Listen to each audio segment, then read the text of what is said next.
Hey y'all, hope everyone's doing well. Please excuse my attire. I just finished a very light workout and stretch, and I will be getting ready for my day here shortly. But I just wanted to get on here and just share a burden of mine. Not a bad burden, but just wanted to share what's been on my heart for a little bit, even for myself personally. Kind of like a correction thing. So, not sure if you guys have been kind of feeling the wave or just feeling men on your heart. Well, I was to speak for myself.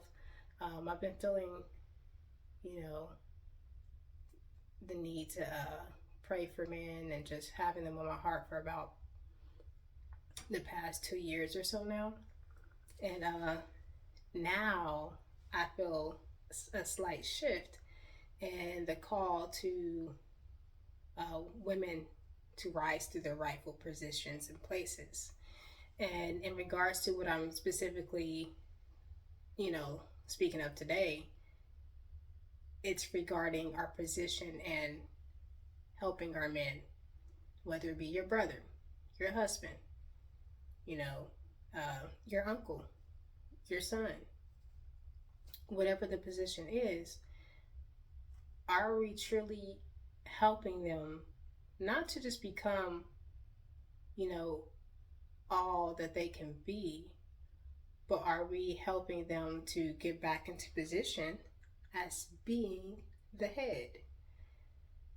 Now, this may rub some people the wrong way, but it is rightful order, according to what I believe in, for the man to be the head. Now, that does not mean that the woman is less than. It does not. They coincide and they work together. What I'm saying is, we have been out of position and the men have been out of position. Our households have been chaotic and out of order. Not everybody's household. And I will say, especially, not even going to lie, in the black community, out of order. But I do feel that the restoration process has already started. But it's not like it's going to just happen out of the blue. Even though it has already started, we all have our roles and bringing this back together.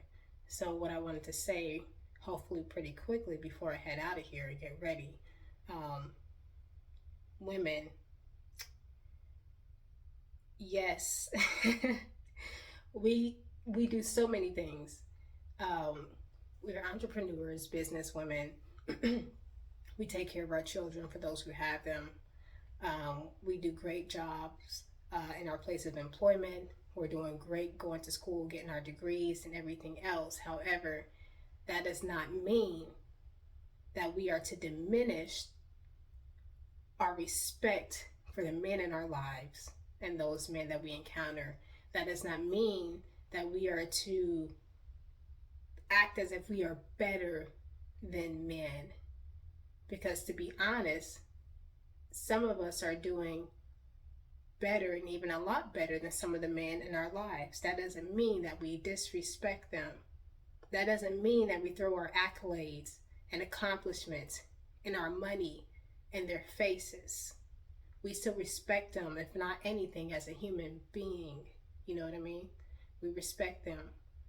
And so I feel that there's a call to women to get into our rightful places, even in nurturing, creating that home and that space where the man feels that he can truly come home and feel welcomed, secure, understood. It's not about being a doormat. It's not about, I don't know where these definitions came about with submission, but submission is not a bad thing. It is, I think, a beautiful thing.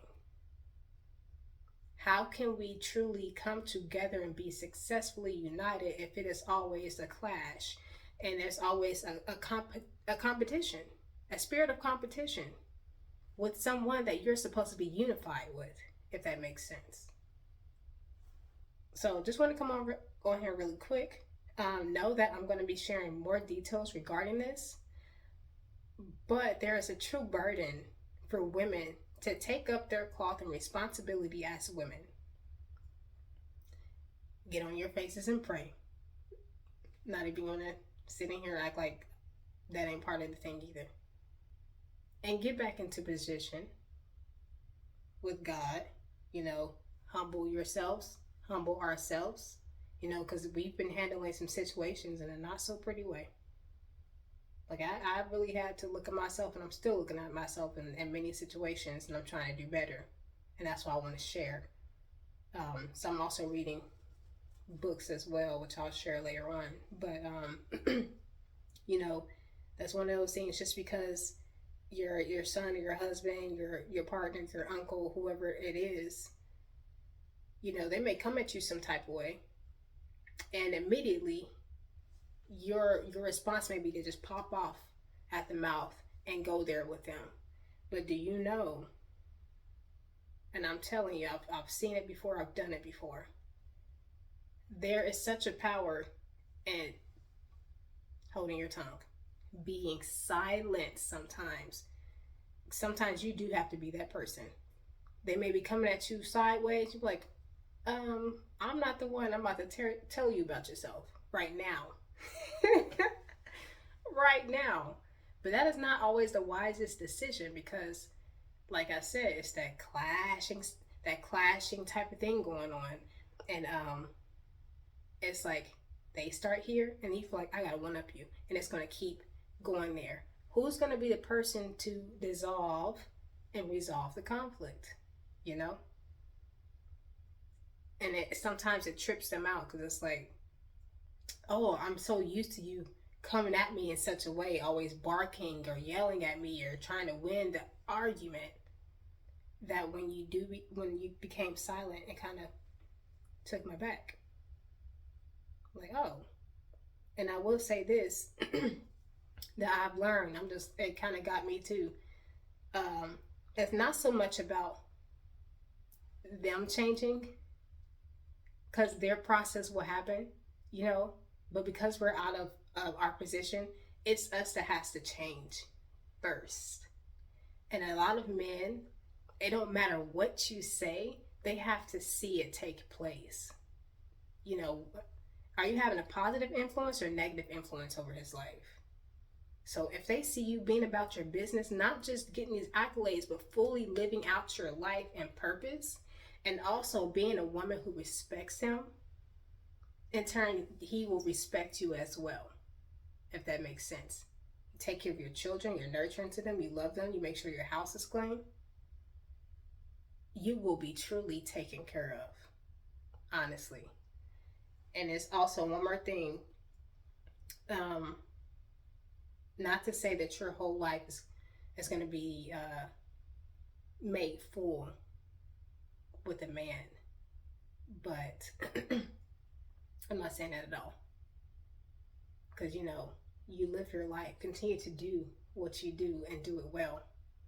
What I'm saying is, we don't need to compete anymore. We shouldn't have been doing that in the first place. We need to love on each other. We need to love one another, like, seriously, genuinely, fully, and honestly. And it's so weird, because we don't always know what that looks like. Sometimes there's like this toxic cycle that we're so used to. Like, oh my gosh, like, I'm so used to them arguing with me, but then we always turn around, we make up, and then we argue again, and then we do this again. That's not a good cycle. That's unhealthy. It's unhealthy. There's just so much in this whole thing. I'm just stop now. But as you begin to heal parts of you that you may be even feeling with work and school, the better parts of you are going to shine even more. The real parts of you are going to shine even more. And that is very attractive. It's very beautiful. It's like, that's that whole thing where, like, you're beautiful inside and out. It's not about what you look like, what your makeup, how your hair is done. That's cool too. But there's some things that we need to do on the inside of us before we even think about trying to talk about somebody else and what they're not doing, what they don't do well, how we're better than them. So let's humble ourselves, do what we need to do, truly love ourselves so that we can love on the men. Because honestly, we can't go too far without the other. They can't go too far without us. We can't go too far without them. We need one another. So hopefully this makes sense. I'm about to get ready. I did this way longer than what I intended on doing. But I will be back, hopefully expanding on this idea and this thought concept more, much more, and giving you some little tidbits as well. I hope you all have a great day. What is today? Thursday? Happy Thursday! You know, take care of yourself, love yourself, and just have grace with yourself. All right, take care.